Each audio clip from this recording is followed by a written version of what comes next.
গণমাধ্যমে চলে এসেছে, সেটি হচ্ছে চাচা হেনা কোথায়, হেনার বিয়ে হয়ে গেছে চাচা বলল। তো এটা এখন মোটামুটি ভাইরাল হয়ে গেছে। এমন ছোট্ট একটু কথা ভাইরাল হবে এটা আমি ভাবিনি। আর ভাইরাল হবার জন্য আমি তখন লিখিনি, এটা লিখেছিলাম গল্পের চাহিদা অনুযায়ী, সিকোয়েন্সের চাহিদা অনুযায়ী লিখেছিলাম। তখন তো এত খুশি লাগে নাই, এখন খুব খুশি লাগছে যে এইরকম একটা ছোট্ট একটা সংলাপ আজকে ফেসবুকে দেখছি, এবং দেখছি আমাকে ফোন করেও অনেকে বলছে এটা তোমরা যারা করেছো তাদের কাছে আমি কৃতজ্ঞ। কারণ এই জন্য কৃতজ্ঞ, মানুষের প্রশংসা মানুষ শুনতে ভালোবাসে, একদম সোজা কথা, হিসাবের কথা। আমার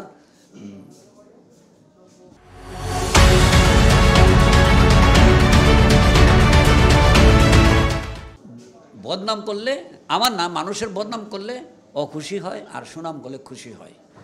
আমি খুবই খুশি যে তোমরা আমার এইটা, এই গল্পের মধ্যে, এটা প্রেমের সমাধি গল্পের নাম।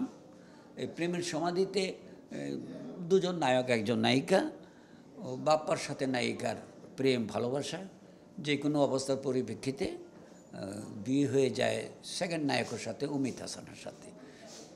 কিন্তু নায়ক জানে না, বলেছিল যে ইনকাম করে তুমি পয়সা করে রুজি করো, তারপর আমি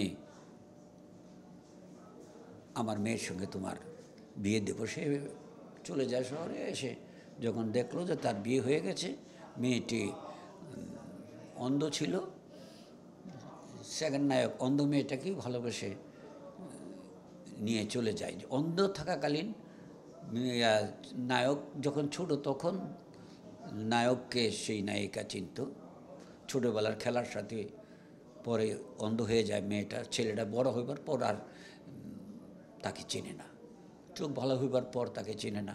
এরকম ধরনের একটা সুন্দর একটি গল্প তৈরি করেছিলাম। আমার ছোট ভাই ইফতেখার জাহান সে ছবিটি তৈরি করেছিল, গানগুলি আমি লিখে দিয়েছিলাম।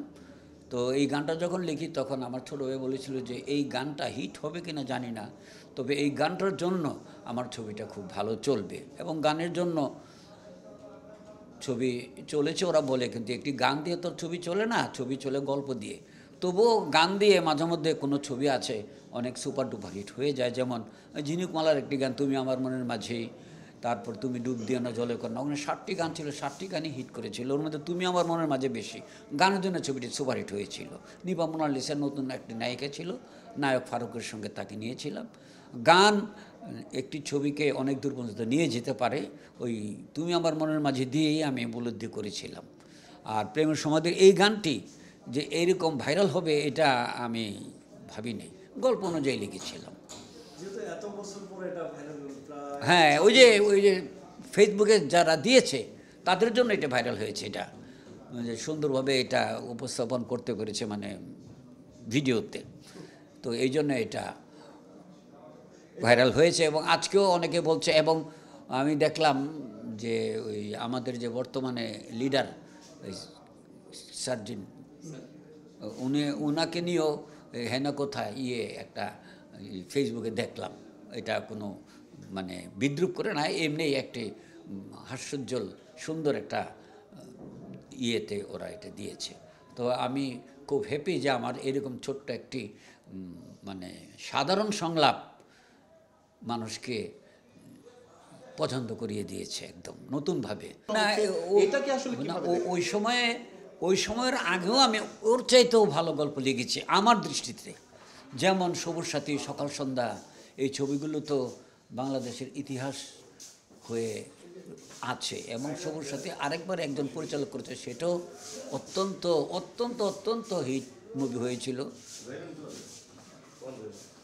এখন মানে প্রেমের সমাধিও একটি সুন্দর গল্প। আমার অনেকগুলো, আমি তো প্রায় 300-এর মতো গল্প লিখেছি যেগুলি চলচ্চিত্রে রূপ নিয়েছে। তো ওর মধ্যে থেকে প্রেমের সমাধি ওয়ান অফ দ্য বেস্ট, একেবারে বেস্ট আমি বলবো না, আরও অনেক সুন্দর সুন্দর। আমি একটা ছবি বানিয়েছিলাম স্ত্রীর স্বপ্ন, ওই ছবিটি সচরাচর এই ধরনের গল্প কেউ লিখতে পারবে না। জন্মগত অন্ধ একটি মেয়ে শাবানা।